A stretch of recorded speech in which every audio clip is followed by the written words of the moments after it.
इस वक्त मैं एन उस घर के बाहर मौजूद हूँ जहाँ पर वो लोग रिहाइश पजीर थे। इसी घर से मुल्हिका दूसरा घर है जिसका दरवाज़ा इस घर के अंदर से जाके निकलता है, जिसको कहा गया था कि वो बंद रहता है। वहाँ पर उसने अपनी तीनों बहनों को बेदर्दी से मारकर कत्ल कर दिया। मेरे कैमरामैन दिखा सकते हैं कि पहले इस घर का ये कमरा है, यहाँ पर वो लोग रिहाइश पजीर थे। हमारे साथ हमारे नुमाइंदे भी मौजूद हैं, वो भी इस बात को तस्दीक कर सकते हैं कि फरहान यही वो घर था जहाँ पे वो रिहाइश पजीर, उनकी जो बच्चियों की रिहाइश थी वो इस घर में थी। ठीक है, इस घर का ये लिविंग एरिया था सारा, ये एक कमरा था और ये सहन था। अब इस घर में से, क्योंकि ये सरकारी क्वार्टर टाइप बने हुए हैं, तमाम घर ये आसपास एक जैसे हैं और आसपास घर खाली भी हैं, तो कुछ लोगों ने जो घर खाली हैं उनके अंदर से दीवारों में से दरवाजे निकालकर साथ वाले क्वार्टर्स को भी कब्जे में लिया हुआ है।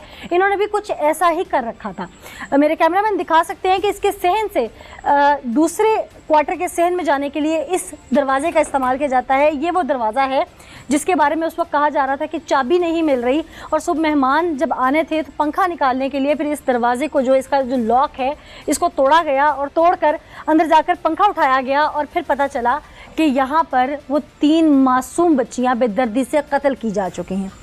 वो शख्स, वो उनका भाई, वो उनका साहिबा, उनका मुहाफिज बड़ा भाई, उम्र में इतना बड़ा कि उसने उनको पाल पोस के बड़ा किया, वो यहाँ पर लाता है और उनके साथ जो कुछ करता है वो आगे चल के मेरे कैमरामैन भी आपको दिखाएंगे।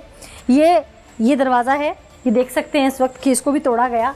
तोड़कर यहाँ पर पुलिस अंदर आई और ये चूँकि यहाँ पे सारा उन्होंने कबाड़ वगैरह अपना रखा हुआ है, स्टोर के तौर पे इस घर को वो यूज़ करते थे।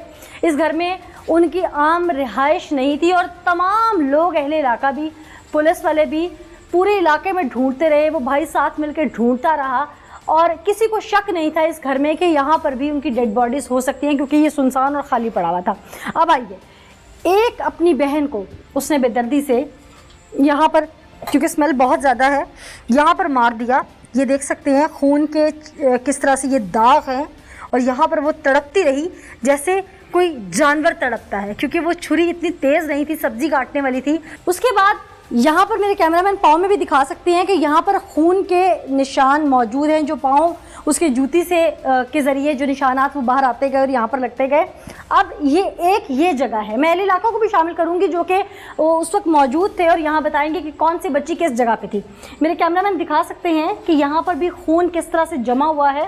बेदर्दी से एक बहन को उसने यहाँ मार कर कत्ल करके फेंक दिया और उसके बाद वो फिर बाहर जाके बैठ गया और फिर इंतज़ार करने लगा कि कब तीसरी उसके हाथ चढ़े।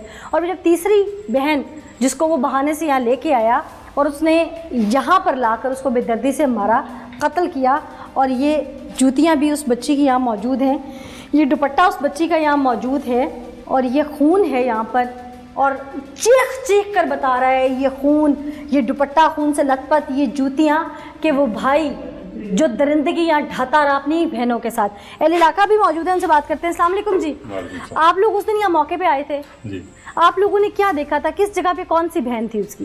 ये किचन है जी जी, इधर सबसे छोटी, इस जगह पे सबसे छोटी थी, सबसे छोटी थी। अच्छा, और दरमियान वाली इधर थी, कमरे के अंदर। हाँ, ठीक है, दरमियान वाली थी, ठीक है। और सबसे बड़ी बहन जो है वो इधर थी, इस जगह पे मार के फेंका हुआ था। ये जो दुपट्टा है ये दरमियान वाली बहन, दरमियान वाली बहन का, पहले दरमियान वाली को मारा गया।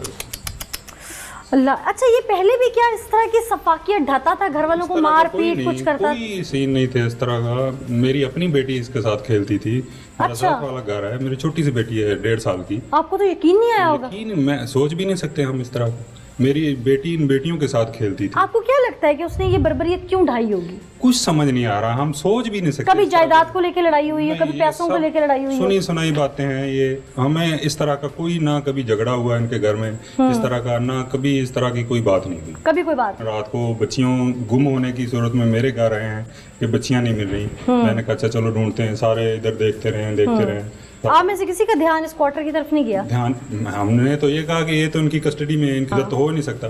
बाकी जितने भी खाली क्वार्टर्स हैं सबको ढूंढा, वहाँ पे देखते रहे। सही, ठीक। अच्छा फरहान, आप भी उस दिन स्पॉट पे आए होंगे यहाँ पे। आपने उस दिन यहाँ जो जैसे ही बता रहे हैं कि यहाँ पर उसकी बहनों की डेड बॉडीज थी, उस दिन उसका अपना, जब डेड बॉडीज मिल गई तो उसका अपना रवैया क्या था? वो मुकम्मल तौर पर मुतमईन हमें नजर आ रहा था। और उसके साथ मैं मुझे बताऊं, जब इसने बेदर्दी के साथ अपनी, ये इसकी सगी बहनें थी जो इनका कत्ल किया और छुरी के साथ उनकी गर्दनें काटी, उसके बाद मुकम्मल तौर पर मुतमईन था। और इसने पुलिस को भी इसने इतला दी थी कि मेरी बहनें गुम हुई, उसे आप तलाश करें। तब तक इस पे शक नहीं जा रहा था किसी का? किसी को भी शक आप नहीं लोग था। भी आए, आप लोगों का भी शक नहीं गया? नहीं, बिल्कुल हमारा भी शक नहीं किया, क्योंकि सारों के सामना भी यही कर रहा था, मीडिया से भी यही बातचीत कर रहा था। अच्छा। और मुकम्मल तौर पर मुतमईन लगता था कि ऐसा लगता था कि तो हो ही नहीं सकता। ठीक, इसकी बॉडी लैंग्वेज को देख के आप लोगों को तो कोई शक नहीं हुआ? पूरी रात मैं साथ फिरता रहा हूँ, और एक बिल्कुल दफा भी फील नहीं हुआ कि इसने ये सब कुछ किया। मैं हैरान हूँ इस शख्स के ऊपर जिसने अपने ही रिश्तों को बेदर्दी से कत्ल किया और फिर ऐसा मुतमईन था कि जैसे कुछ हुआ ही नहीं। लेकिन यहाँ पर एक और चीज़ भी है, क्योंकि ये सरकारी जगह है और ये सरकारी क्वार्टर्स हैं। इनमें अक्सर और बेशतर क्वार्टर्स ऐसे जिसमें किराएदार रहते हैं, जो लोग यहाँ से नौकरी छोड़ चुके हैं, जिनको ये अलॉटमेंट्स पुरानी हुई हैं, उन्होंने आगे किराए पे दे रखे हैं, या वो यहाँ पर दोबारा क्यों रह रहे हैं। एक शख्स जिसकी नौकरी यहाँ इस शहर में नहीं है, वो यहाँ पर क्यों रह रहा है, उसकी फैमिली क्यों रह रही है, इसकी पूछगछ होनी चाहिए, ताकि ऐसा कोई भी सानिया रूनमा होने से पहले यहाँ पर एटलीस्ट लोगों के बारे में इल्म हो कि कौन कहाँ रहता है। अगर शायद ये इल्म होता, अरबाब इख्तियार ने इसकी इसकी पूछगिछ की होती, तो ये सब ना होता। ये भी एक बड़ा फैक्टर है इस तरह के क्राइम्स को रोकने के लिए। मैं जब वो खून में लथपथ जूते देख के आ रही हूँ, जब मैंने वो दुपट्टा देखा, जैसे वो लथपथ फर्श देखा, यकीन मानिए मेरे रोंगटे खड़े हो गए। लेकिन ऐसा दरिंदा था कि उसने जब ये सब कुछ किया, उसकी बहनें तड़पी होंगी, उसके आगे हसरत भरी निगाहों से देखा होगा, शायद आंख से आंसू भी निकले होंगे, लेकिन उसे तरस ना आया। एक कत्ल किया, 1-2 घंटे का गैप लिया, फिर कत्ल किया, फिर गैप लिया, फिर कत्ल किया। अगर दिमाग पे कत्ल सवार भी हो ना, तो एक कत्ल करने के बाद इंसान के असाब जो हैं वो ख़त्म हो जाते हैं, शल हो जाते हैं। ये कोई आदि ही हो सकता है जो ऐसा कर सकता है। तो इसके लिए पुलिस को चाहिए कि तमाम इसका रिकॉर्ड भी इंटेरोगेट किया जाए कि ये इस तरह से एक के बाद एक कत्ल क्यों करता चला गया। इसके पीछे कोई और बात तो नहीं, कोई शामिल तो नहीं? क्या ये किसी काले इल्म के चक्कर में तो नहीं पड़ गया था, कोई जादू वगैरह या इस तरह की बहुत सारी चीज़ें हैं जो इन फैक्टर्स पर इंटेरोगेशन करना बाकी है। तो पुलिस को चाहिए इन तमाम फैक्टर्स पे, इन तमाम पहलुओं पे इंटेरोगेट लाजमी किया जाए। एक शख्स ने बेदर्दी से अपनी बहनों को कत्ल कर दिया। दीन तो वैसे ही बहनों से बहुत मोहब्बत और प्यार का हुक्म देता है। इस शख्स ने ऐसा क्यों किया, दीन इस पे क्या कहता है? मुफ्ती साहब हमारे साथ मौजूद है, मुफ्ती अबू आसिम साहब, उनसे जानते हैं। मुफ्ती साहब बहुत शुक्रिया हमें ज्वाइन करने के लिए। बहुत शुक्रिया। एक शख्स ने अपनी मासूम 3 बहनें जो कि भी सने बलूगत में भी नहीं थी, जी, उनको छुरियों के वार करके बेदर्दी से कत्ल कर दिया। ऐसे तो जानवर भी कोई ज़िबा नहीं करता। पहले एक इंसानियत का कत्ल, उस पर दीन क्या कहता है, फिर एक रिश्ते का कत्ल, उस पर दीन क्या कहता है, फिर एक मासूम बच्चे का कत्ल, उस पर दीन क्या कहता है। अल्लाह तबारक तआला ने किताबुल्लाह के अंदर ये इरशाद फरमाया है, जो किसी मोमिन मुसलमान को कत्ल करेगा जानबूझ के, तो उसका ठिकाना जहन्नम है, वो उसके अंदर हमेशा रहेगा। किताबुल्लाह के अंदर अल्लाह ताला ने यहाँ तक इरशाद फरमाया कि ऐसी मासूम बच्चियों के हवाले से अल्लाह तबारक तआला स्पेशली तौर पे पूछेंगे बिअय्यि ज़ंबिन कुतिलत, इनको किस जुर्म में कत्ल किया गया। और क़यामत वाले दिन ऐसा आदमी जो इस तरह का जुर्म करने वाला है, उसने एक जान को नहीं कत्ल किया, उसने पूरी इंसानियत को कत्ल किया है, बगैर किसी गुनाह के, बगैर किसी फसाद के। जो किसी मुसलमान को कत्ल करेगा फ़कान्नमा क़तल अन्नास जमीया, गोया कि उसने सारी इंसानियत को कत्ल कर दी। तो ये बहुत बड़ा जुर्म है। ये एक भाई ने बहन को कत्ल किया है, तो डर गई होंगी बहनें देखने वाली। तो एक भाई जो होता है वो अपनी बहन के लिए मुहाफिज होता है। तो ये जो है वो आज के दौर के अंदर ये जो शैतानी हथकंडे चल रहे हैं, जिससे मुतासर हो के इस तरह के नौजवान जो है इस तरह के इक़दाम के ऊपर आ गए कि जो मुहाफिज थे आज वो कातिल बन गए हैं। तो हम इसकी जाहिलियत में बेटी को पैदा होते ही दरगोर कर दिया जाता था। आज भी कमसिन बच्चियों को भी इस शख्स ने ज़िबाह किया है। दरगोर करने का मकसद ये कि सिर्फ दफनाया नहीं, किसी को जहर दे दी जाती थी, किसी को शीशा पीस के पिला दिया जाता था, किसी को कत्ल छुरियों के वार करके कर दिया जाता था।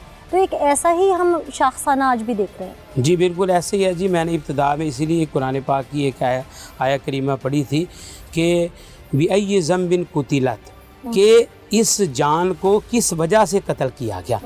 यानी मकसूद ये नहीं है कि पूछना मकसूद है किस वजह से कत्ल किया गया, बताना ये मकसूद है कि इसको नाहक कत्ल किया गया है और इसकी जिस कदर मजम्मत की जाए उसी कदर कम है। और इस्लाम ने ही सबसे पहले आके बहन, बेटी, औरत, इन तमाम रिश्तों को जो है वो फ़र्क वाज़े किया था, महरम और नामहरम की तमीज़ सिखाई थी और इनके हुकूक मुतय्यन किए थे। इस्लाम ने औरत के लिए क्या क्या हुकूक मुतय्यन किए, किस किस रिश्ते के हवाले से तमाम लोगों को, सुनने वालों को ज़रा बता दीजिए। मैं तमाम सामीन से ये बात रखूँगा कि इस्लाम जो है वो औरत के हवाले से सबसे बड़ा मुहाफ़िज़ है। इस्लाम ने औरत को माँ होने के एतबार से, बेटी होने के एतबार से, बहन होने के एतबार से, हर एतबार से उसको महफूज किया है। और जो इन चीज़ों की हिफाजत नहीं करेगा वो अल्लाह तबारक तआला के यहाँ सबसे बड़ा मुजरम है। और मुझे इस बात का शदीद दुख है कि वो बच्चियाँ जो थी वो बड़ी मासूम थी, कुरान पाक की तालीम हमसे लिया करती थी और उन बच्चियों का जनाजा भी मैंने खुद पढ़ाया है।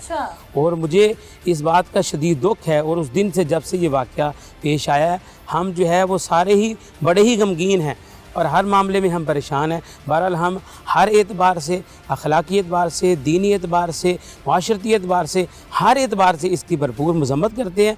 और हम ये पुकार के प्रोग्राम के हवाले से हम ये पैगाम देना चाहते हैं अवामुन्नास को कि इस मामले की भरपूर अंदाज से तरतीब की जाए और ऐसे मुजरमों को करार वाक़ई सज़ा दी जाए। मुफ्ती साहब, एक लास्ट क्वेश्चन मुझे ये बताइएगा कि जो मर्द, ख्वाह उसके घर में उसकी बहन है, बेटी है, वालदा है या उसकी बीवी है, अगर उसका वो विरासत का हक़ खा जाता है ये कह के कि मैं ही सरबराह हूँ, मैंने फ़ैसला करना है, ऐसे शख्स के लिए दीन कोई सज़ा मुतय्यन करता है हुदूद लॉ के मुताबिक? है, बात आपकी बिल्कुल बजा है। शरीयत ने ये बात कही है, अल्लाह तबारक ताला ने सूरह निसा के अंदर, किताबुल्लाह के अंदर ये बात इरशाद फरमाई है कि मर्दों के जहाँ पे हुकूक हैं वहीं पे औरतों के हुकूक हैं। और अल्लाह ताला ने फरमाया कि जो उनके हुकूक को दबाएगा हमारी उनके खिलाफ जो है वो जंग होगी, हम उसको भरपूर जो है वो उनको सजा देंगे। ये जायदाद में हिस्सा देने के हवाले से जी बिल्कुल ऐसे, बिल्कुल ऐसे जी। उनका जायदाद में जो हिस्सा है वो हर सूरत में उनको देना पड़ेगा और अगर कोई नहीं देगा वो अल्लाह ताला के यहाँ बहुत बड़ा मुजरम होगा। ठीक, बहुत शुक्रिया मुफ्ती साहब, आपने हमसे कुरान और सुन्नत की रोशनी में डिटेल्स शेयर की कि दीन क्या कहता है। और ऐसे बदबख्त जो आज ज़रा बात पे अपने ही रिश्तों का कत्ल करते हैं और चंद सिक्कों की झनकार जो उनके कान में गूंजती है उसमें वो अंधे बहरे हो जाते हैं कि शायद ये पैसा ही दुनिया में सब कुछ है, पर ऐसा नहीं है। उस सफ़ाक मुलज़िम की तरफ भी चलेंगे, आपको सुनवाएंगे कि उसने ये प्लान कब से किया और आखिर इसको अमली जामा कब पहनाया और फिर बेनकाब